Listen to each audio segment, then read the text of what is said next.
आप लोगों ने देखा होगा गांव क्षेत्रों में, देहातों में चूहों के बिल में, खेतों में पानी डाला जाता है और जब चूहे उसमें से निकलकर भागते हैं तो उन्हें दौड़ाकर मारा जाता है।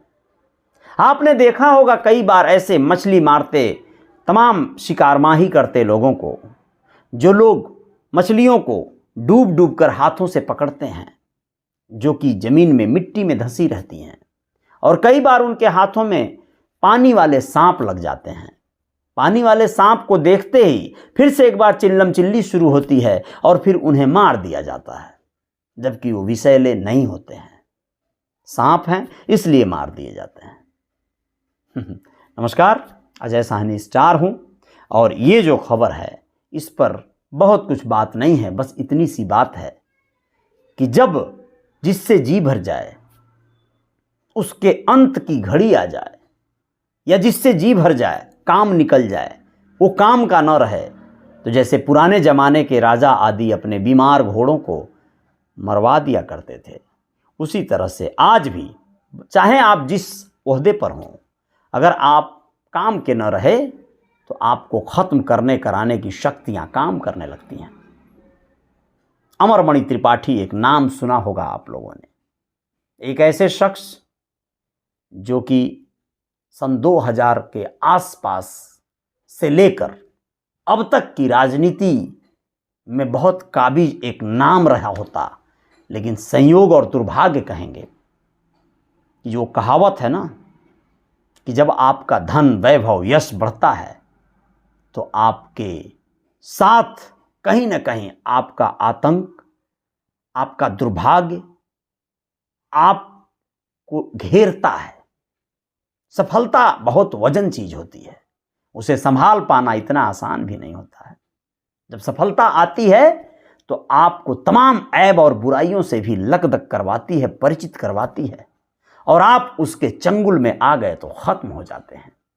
अगर आप अस्थिरता बनाए रखे, विनम्र बनाए रखे, जागरूक बने रहे तो शायद बच भी जाएं। अमरमणि त्रिपाठी एक ऐसा नाम जो शुरुआती दिनों में अपने पिता, जो कि सब इंस्पेक्टर दरोगा थे, उनके चाचा सिद्धार्थनगर क्षेत्र से विधायक थे, ऐसे परिवार से निकलने वाले अमरमणि त्रिपाठी अपने पिता की बुलेट से ही दबंगई शुरू किए थे। दबंगई जब बढ़ती गई तो समय के साथ उनका कद काठी सब बढ़ता गया। आप लोगों को बताना ज़रूरी है, हरशंकर तिवारी जो रसूखदार एक नाम हुआ करते थे पूर्वांचल के ब्राह्मण नेताओं में, अब वो इस दुनिया में नहीं है। कैबिनेट में 20 साल से ज़्यादा वो काबिज रहे। उनके कभी शिष्य हुआ करते थे अमरमणि त्रिपाठी, लेकिन समय के साथ उनकी वाली न हुई, राजनीति में सिक्के न जम पाए, तो फिर उनसे अलग भी हुए। अमरमणि त्रिपाठी युवा होने के साथ साथ अपनी छवि पर कई एक ऐसे निशान छोड़ते गए जो उन्हें बाहुबली और दबंग बनाता रहा।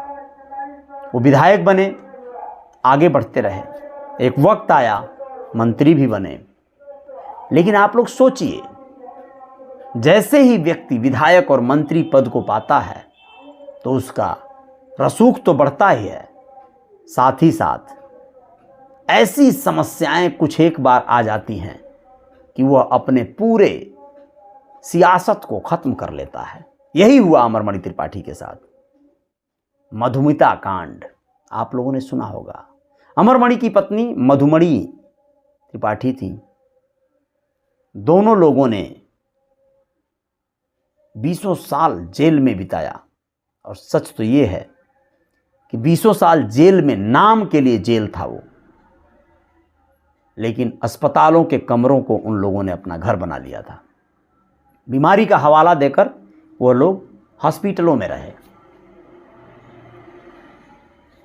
मधुमिता शुक्ला जो कि एक कवित्री हुआ करती थी, उनसे अमरमणि का प्रेम प्रसंग हो जाता है, और यह बात जब उनकी पत्नी मधुमणि को पता चलती है तो मधुमणि बौखला उठती हैं और मधुमिता से लड़ाई झगड़े भी होते हैं।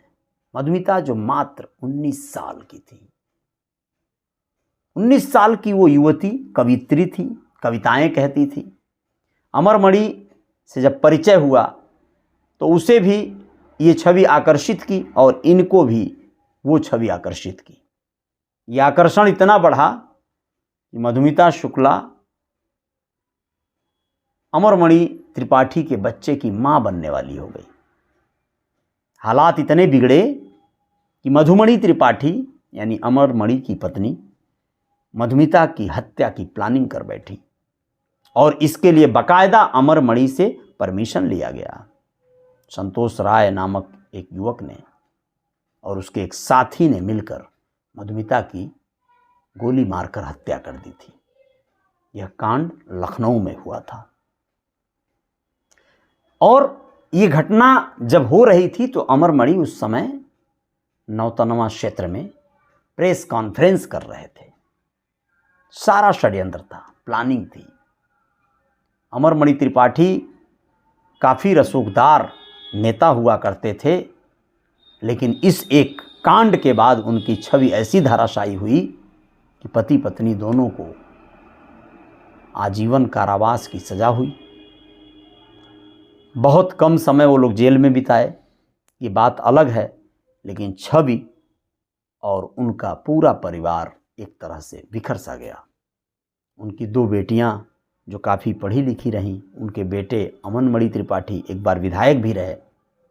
ये सब हुआ, लेकिन कहीं ना कहीं यह जान लीजिए कि इन दिनों उनके किस्से, उनकी कहानियाँ मीडिया, सोशल मीडिया में भी छाई हुई हैं। बस्ती में एक व्यवसायी के बेटे के किडनैप का भी मामला उनके साथ चलता रहा।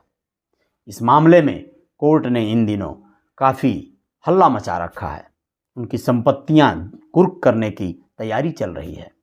उनके ऊपर बाकायदा शासन प्रशासन की नज़र पड़ चुकी है। काश कि ये पहले पड़ी होती तो ये नौबत ना आती।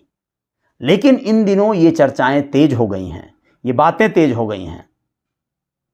ये कहावत भी यहीं से निकल के आती है कि जब आप काम के नहीं रह जाते और आपके साथ कोई पुराना दाग लगा हुआ है और आप कमज़ोर हो गए रहते हैं, तो फिर आपका हिसाब किताब उस समय भी किया जाता है और शायद वही हिसाब किताब चल रहा है। जो भी हो, कमेंट बॉक्स में आप लोग अपने सुझाव भी दे सकते हैं। जय जयकार जारी रहेगी। धन्यवाद।